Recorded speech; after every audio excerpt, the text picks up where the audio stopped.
সাভারে কলাবাগানে ২৪ বছরের নারীকে গণধর্ষণ, ৩ জন গ্রেপ্তার, একজন পলাতক। মোহাম্মদ আসিফুজ্জামান আসিফের পাঠানো তথ্যচিত্রে সাভারে আরও এক ঘটল ন্যক্কারজনক এক গণধর্ষণের ঘটনা। ২৪ বছর বয়সী এক নারীকে নিয়ে কলাবাগানে নিয়ে ধর্ষণ করেছে ৪ যুবক। বৃহস্পতিবার ১১ সেপ্টেম্বর বিকেলে সাভারের তেঁতুলঝোড়া ইউনিয়নের ঝাউচর এলাকায় এই ঘটনা ঘটে। এই ঘটনায় ভুক্তভোগী নারীকে উদ্ধার করে রাতে ঢাকা মেডিকেল কলেজ হাসপাতাল one stop crisis centre OCC ভর্তি করা হয়েছে। পুলিশ ও স্থানীয় সূত্রে জানা গেছে, বৃহস্পতিবার বিকেলে ওই নারী চাকরির খোঁজে শ্যামপুর এলাকায় একটি কারখানায় যান।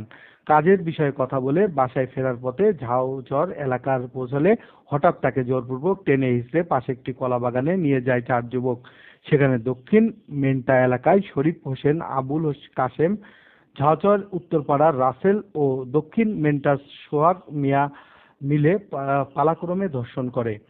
ধর্ষণের পর ওই নারী প্রাণপণ চিৎকার করলে আশেপাশের লোকজন এগিয়ে আসে। তাদের উপস্থিতি টের পেয়ে অভিযুক্ত দ্রুত সরে পড়ে।